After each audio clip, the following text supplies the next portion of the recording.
Hey, it's Hunt. You found Hunt on Saints. We're talking black and gold football. Do us a favor. Hit the like button, share your comments below, and hit that subscription button so you can get all of our content. Enjoy. And we'll watch the Saints and the Bears. It's a noon kickoff on CBS inside the Dome. The Saints are 8.5-point favorites for a reason in this game. That reason is pretty simple. The Bears are terrible. They're terrible. Y'all know this by now. I talk about it all the time, but it's true, so we'll throw it in there when the Saints play the Bears 2 days from now. I get a lot of Chicago sports opinions, takes, media, content. It all flows my way because I follow the Cubs for 10 months a year. And I get a lot of Bears strays that show up. Everybody is disenchanted with everything that's going on in Chicago. They got rid of the old director of football ops that they hated. They got rid of Matt Nagy, who they hated. They brought in a new football regime, and they already hate all them too. Most of them quit on Justin Fields. He's not a factor this week. It's Bagent, Tyler Bagent, who's the D2 quarterback that was undrafted, that they thought, oh, he functioned like a normal human 2 weeks ago. This could be really good. And then he went out there and was what you would expect. He was awful last week, and they got embarrassed on national TV by the Chargers. It's a 2-6 football team that is not good on either side of the football. And the Saints have an opportunity on their home turf to get back into over 500 and move towards taking control of this bad division. However, have the Saints earned our trust that they can go do that?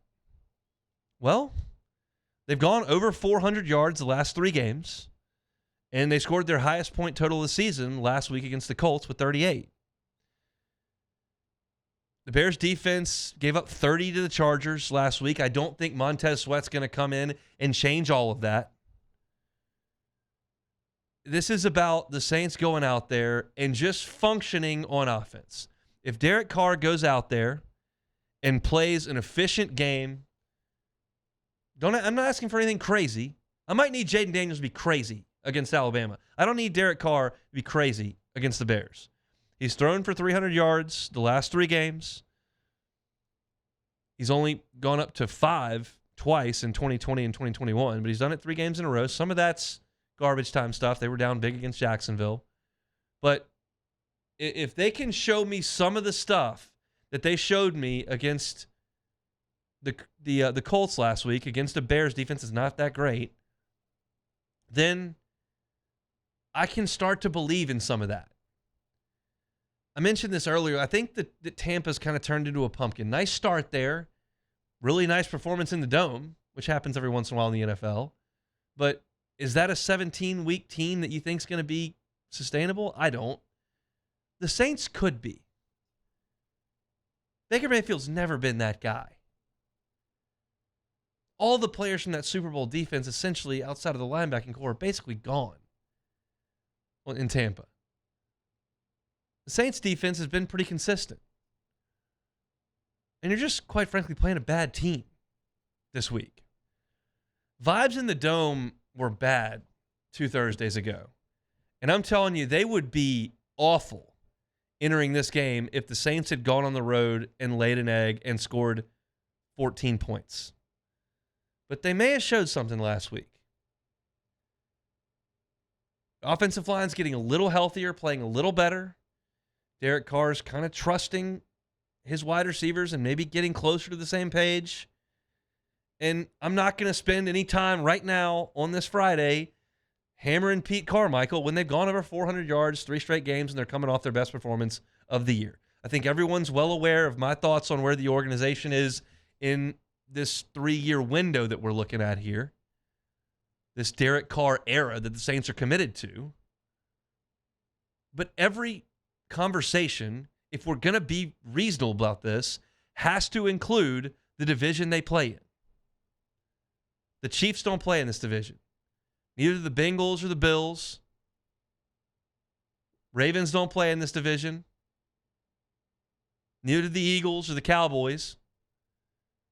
We're talking about Atlanta making a quarterback change. Tampa, who's looked bad the last couple of weeks, and Carolina, who's atrocious. So you had a really bad stretch there. maybe try to come out of it. You caught a break next week. Everyone's well aware of this. I don't think the Saints internally are thinking about Minnesota, but we know what their situation is at quarterback at this point. They're trading for a backup from Arizona who's only playing because their guy's hurt in the middle of the season. They're starting a rookie from BYU this week.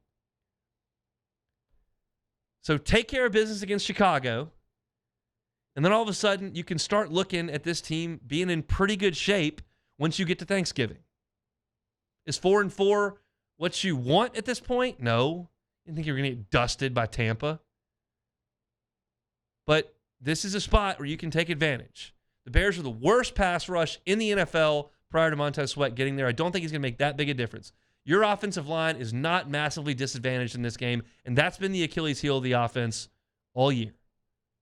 Keep Carr upright, get Kamara involved, use Taysom Hill in the red zone, don't make stupid turnovers, and give the Bears a short field. The Bears against this defense are not going to go up and down the field with Tyler Badgett slinging the pigskin.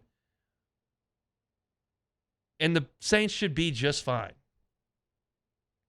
Should be a good environment. Should be some decent vibes in there, as long as things go well early. And I like where the Saints sit now better than I did 6 days ago. But you got to cash in on it. Yesterday, I do the segment on Thursdays, best win, worst loss in college football in the NFL. This, I circled, would be the worst loss in the NFL if the Saints can't beat this Chicago team. Got to get up, get at it on Sunday, put this Bears team away by the end of the third quarter. Teams do that. The Chiefs buried them. The Chargers buried them. The Packers buried them. And by the way, the Packers stink. This team has been beat down through 3 quarters of lots of games.